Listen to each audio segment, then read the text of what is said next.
Welcome to Cyber909, your source for wit and wisdom in cybersecurity and beyond. On this podcast, your host, Veteran Chief Security Officer and cyber aficionado Den Jones, taps his vast network to bring you guests, stories, opinions, predictions, and analysis you won't get anywhere else. Join us for Cyber909, soon to become 909 Exec. New name, same podcast. Well, hello again, everybody, and welcome to Cyber909, your podcast for technology, leadership, wellness, surviving the burnout, and ideally not burning out, so surviving that, and all things in between. And every episode, I've got some fantastic or fascinating, is that a new word? Fascinating guests I bring in that I meet in my network. So this week, we've got a great guest, Yumi Tomita. Let's introduce you. Yumi, come on, welcome to the show. Why don't you explain Hi. a little bit about who you are and what we're going to talk about today? Good morning or hello everyone. I am Yumi Tomita, the Chief Director and Senior Trainer with Imagination Improvement Institute. As you can tell from the company name, what we do is it's like a meditation and mindfulness, but we focus on imagination and we share imagination exercises, philosophy, mindset tips to help you use your imagination to take care of your mental well-being, visualize your goal, help you understand more about yourself, and also creativity. Excellent. And I was curious because in researching for the show, you kind of did you stumble upon this really? I think there was work with your father, there was work along your journey. So what got you to start this, and why do you feel like it's needed in the world? Oh, thank you, Dan. So actually, I do like to start from how I came to the States. So my father was transferred from Japan to a branch here in the United States, and that's how we all moved to the United States about 25 years ago. And then over 10 years ago was when my father introduced me to this method. It kind of came along of how when he was working as the leader of the company, he said this method really helped him figure out what's really important in decision making, and not just that, but to take care of his mental well-being. Because as a top or leader of the company, you face so many challenges and struggles, and sometimes it's confidential and you can't share it with anybody else, or sometimes you don't want to be seen as stressed or overwhelmed as a leader of the company. So this method, imagination improvement, really, he said, helped him kind of figure out how to sort it out in him without telling anybody. So it was a safe and comfortable way for him to take care of his mind. So he told me, this is a really great methodology. You should learn it. And that's how I got to know this. But also when I got to know this methodology, I was going through social anxiety and really stressed, and I wasn't sure what I wanted to do with my life. But this method really helped me clarify that. I didn't know how imagination can help me really understand more about myself. So it became my passion, and that's how I got into this methodology. Excellent. So let's talk a little bit about the methodology. Do you want to explain for everybody what it is and maybe take us through a little bit of it? Okay, yeah, sure. So it's music guided visualization exercises, but I'd like to start sharing some of my slides, and just give me a few seconds. Excellent. Okay.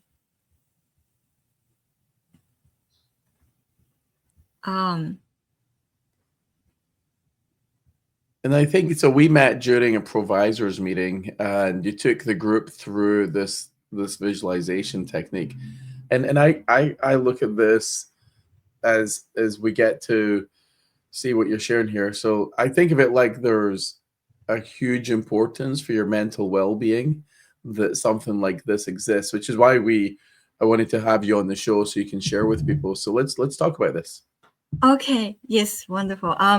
Well, I always like to start with this quote. This is a famous quote left by George Bernard Shaw over 100 years ago. He was a winner of Nobel Prize of Literature in 1925. He said, "Imagination is the beginning of creation. You imagine what you desire, you will what you imagine, and at last you create what you will." So, as he said, and as we all know, how we imagine our future, how we imagine ourselves really have a big impact on the directions of our life and how we feel. But we don't really focus much on how we're using it. We use it unconsciously almost. And since it's really important in order to create something that we want to have, how we're using imagination is really important. So that's why we focus on this. And I also would like to share how this is related to creativity, and that kind of relates to our visualization methodology. So let Excellent. me actually Yeah, go. and this reminds me, we had Mel Ray's, one of my friends, on the show a while ago. We talked about the power of visualization, and this quote actually speaks exactly to that, which is you have to imagine, you have to visualize, and then you have to think about how you can take strides towards that thing becoming real. So yeah, so there's a lot of kind of, some people call it the woo-woo side of life, which is, the visualization and the universe and the law of attraction and all those things. But ultimately for me, I've always focused on the vision that I want to see realized. And then it's not as if you're just sitting in your room and nothing, doing nothing about it. You have to take actions that Right. get you towards it, right? Right. It's like it serves as almost a blueprint for you, like what you're trying to pursue. Uh, but according to, so let me actually also share a study done by NASA. This is also what I shared with in the provisor presentation. Let's see. But how much imagination are we exactly using? So this is study done by NASA on 1,600 children. And this is, you can also see more in details on this TED Talk by George Land. He was one of the leading scientists who did this study on imagination thinking. And he first tested on 45-year-old kids. And he found out 98% of them were really imaginative. And they've tested again 5 years later, dropped to 30%. And then it kept dropping. And by the time we became adults, 2%. So what that means is only 2% of us are fully using imagination, which doesn't help when we want much more of imagination to create the future we want to live, or to be innovative, to be creative. But think of this as a muscle. When we don't use muscles, it shrinks. But when we start using muscles, it grows bigger. Just like that, imagination also, to us, it's like a muscle. The more you use it, the more benefits we would start feeling. Mm-hmm. And what we focus on is the creativity. So there is an interesting, there's been more studies done on creativity and how it works in our brain. And you know how to be creative, we were taught, there were left brain and right brain, and to be creative, use your right brain more. According to recent neuroscience studies, this is actually not true. And when you're doing a creative work, or when they do brain scans on people who are really creative, it's a full brain process. And there are neural networks that we use when we're trying to be creative. And I'd like to share that with you, and that how that's related to methodology. Mm-hmm. So when we're creative, or the creative brain uses three networks, and one of them is imagination network, which is activated when you're mind wandering, daydreaming, self-reflecting, as you can guess. And there's also another network that's called executive attention network, which is activated when you're making decisions, planning for future, and to be creative. We want to use both networks. And what's controlling that is known as salience network. And this is responsible for motivation switching between these two networks. So it acts as a switch. And creative people they're really good at turning on and off these two networks like really fast. So they're using all networks at the same time. And our methodology really focuses on, because when we're visualizing something randomly, it wouldn't activate the whole network.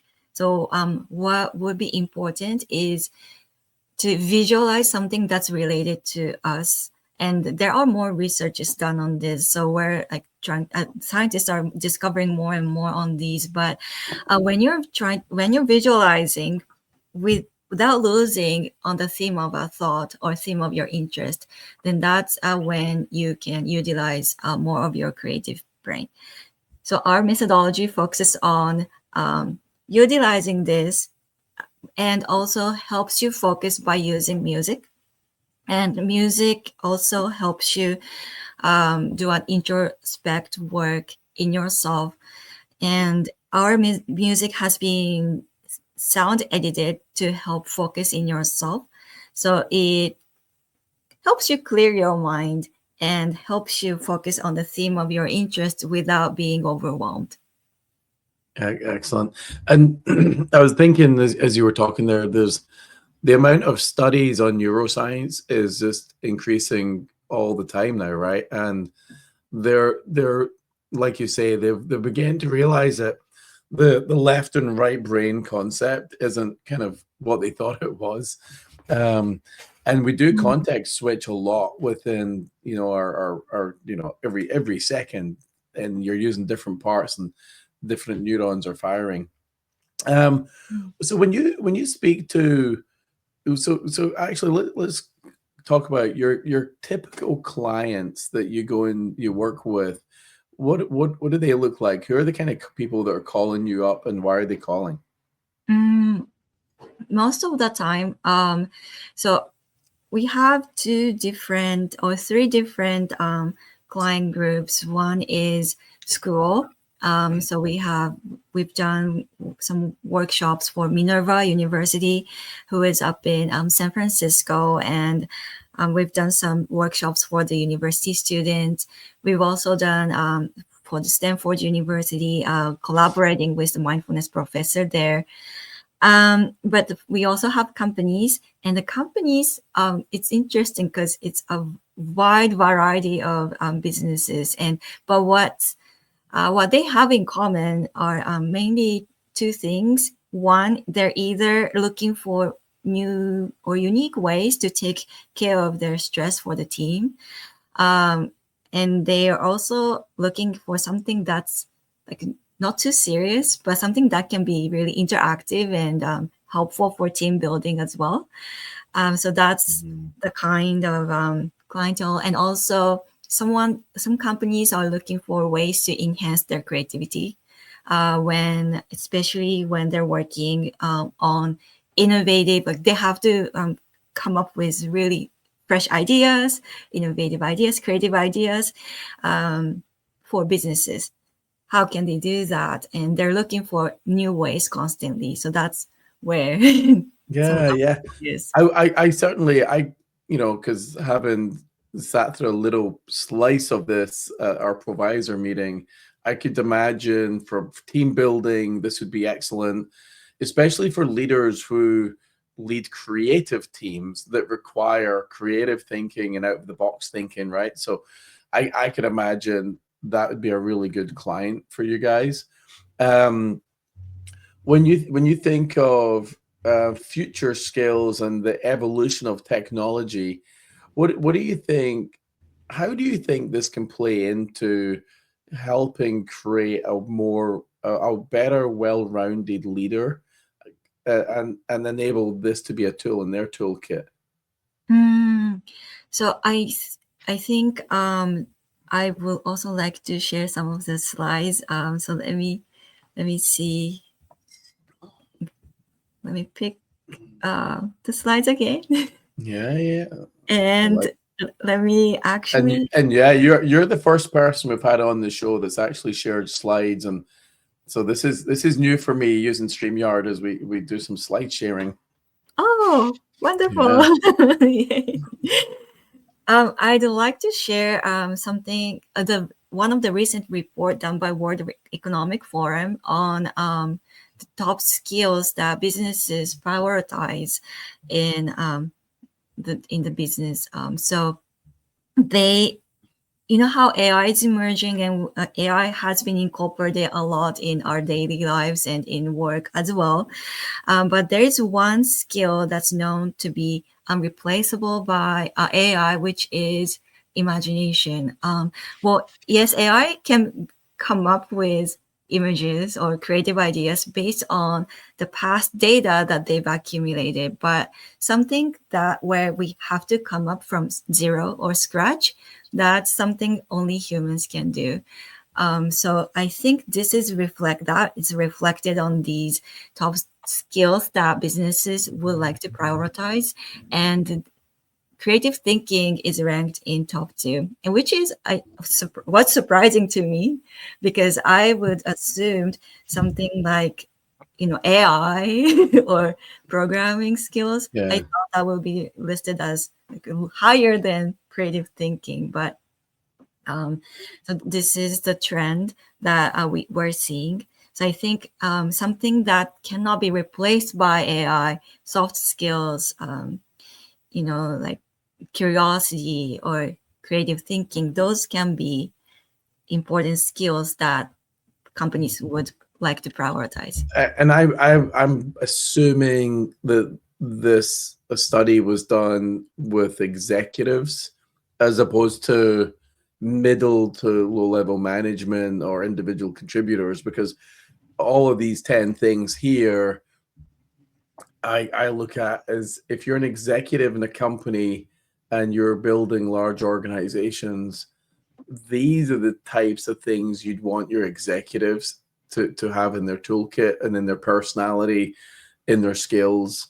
And I totally believe, the the softer skills. So you've got like things like AI and then big data and technical literacy. I think it's assumed these days, especially in Silicon Valley, right? People are assumed to be technical geniuses, I guess.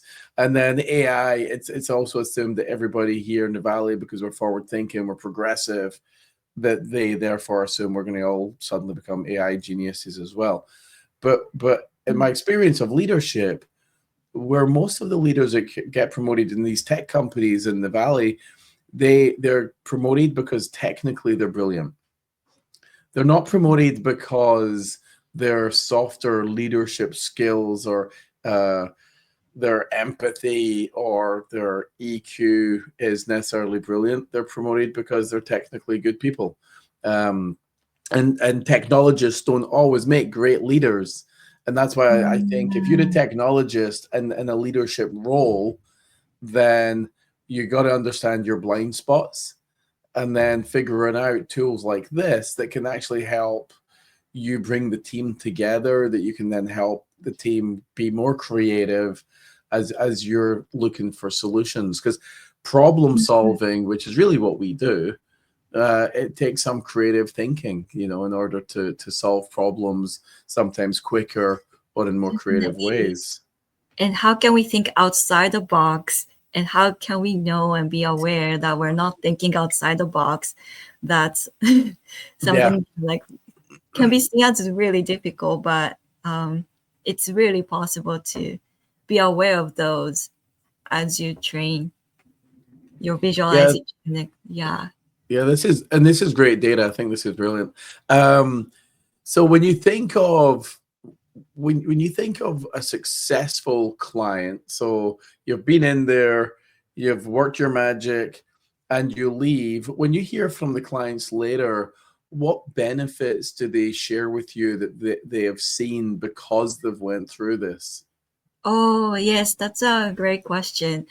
Um, so one of the benefits of doing these workshops is that they gain tools, not just skills, but tools that they can use anytime they feel like, I'm stuck. What do I do? Or I'm so overwhelmed. What do I do?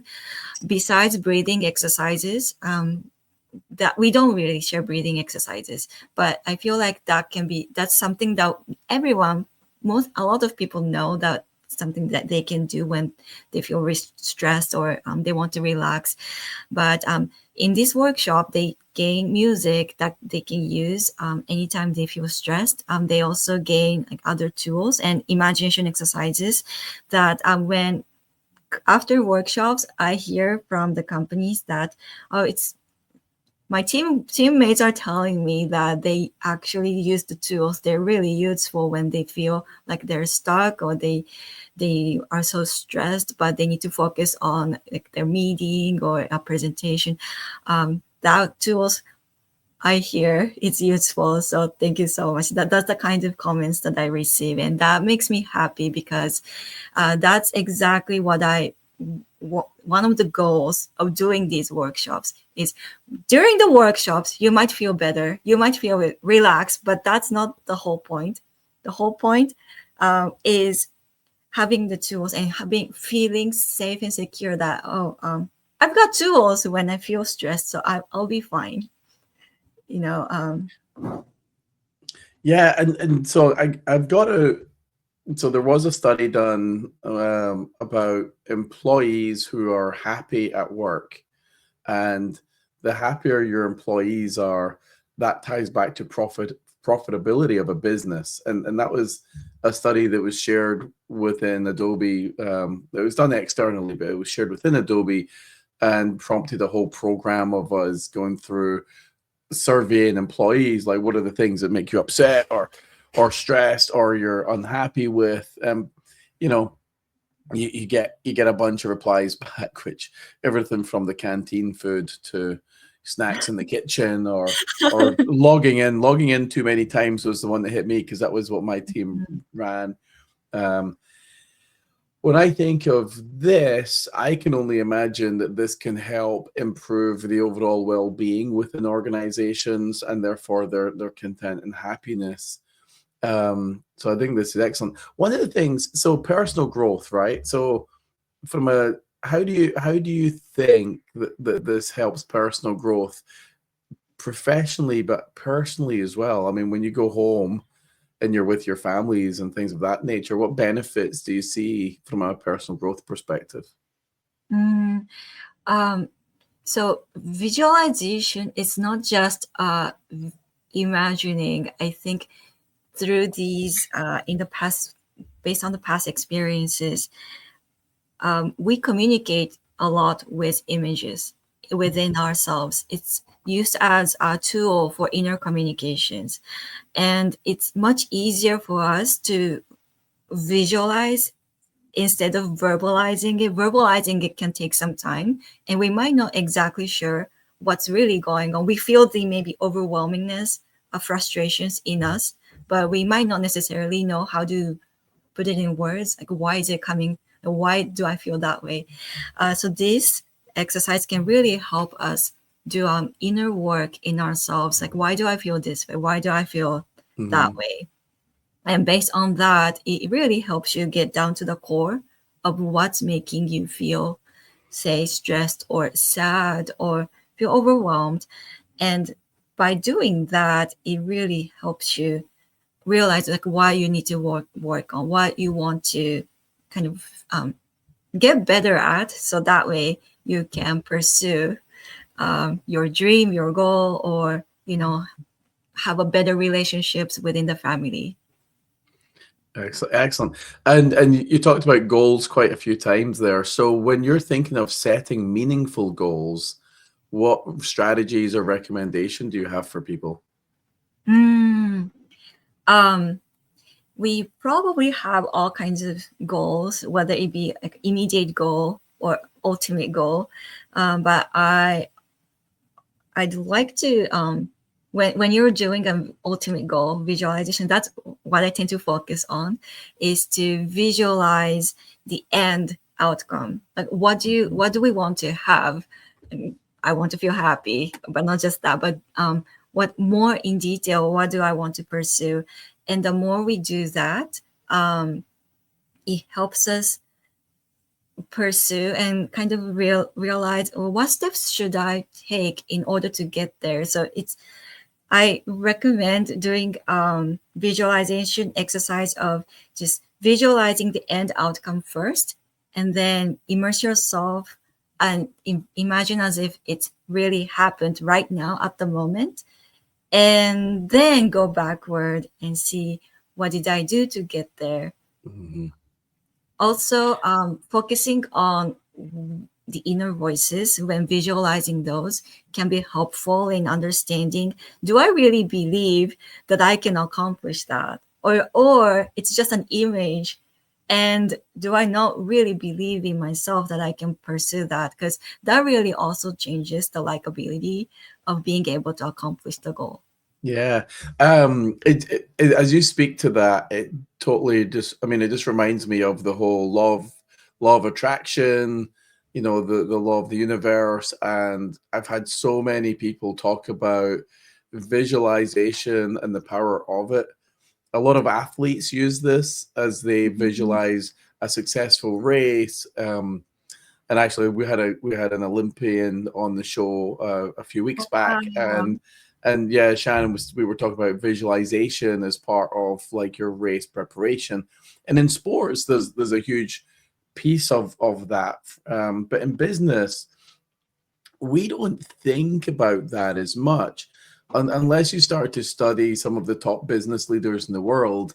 And then all of a sudden you realize a lot of these people, they all subscribe to the visualization techniques. They all subscribe to manifestation. They talk about things. And it's funny because your opening quote is exactly this, which is what you create in your mind, what you visualize, what you focus on, you can make real. I think the thing along the journey is too many people think, oh, well, that'll never happen. Why would I deserve that thing? Then they'll think of all the negative things that might happen along the journey, or they'll just think negatively about it. And I just always say to people, you attract what you think and you fixate on emotionally. And the thing you mentioned there was, at the end of it, you've got to visualize the things happened and the emotion you feel when you've successfully reached that goal or that outcome. And I think that's a huge takeaway for everybody, which is visualization techniques. You visualize the success. You can visualize the journey to success and the work you're going to put in to get there. And it is important to think about things that might go wrong, but not in a negative way. Think about it. The way I used to always explain this to my team, I will be more nervous if nobody can come up with something that might get in the way of our success. The fact that some people will come up, and sometimes they're the procrastinators and the negative ones, and they'll come up and they'll tell you 10 reasons why this thing won't work. And I just thank them. And I'm like, okay, those are 10 things that we know we need to solve along the journey. They're just 10 things. That's it. They're just 10 things. And knowing those 10 things is way better than blindly going into something and not thinking about things that you're going to have to overcome. I see that as a positive, not a negative. And a lot of people see it as negative.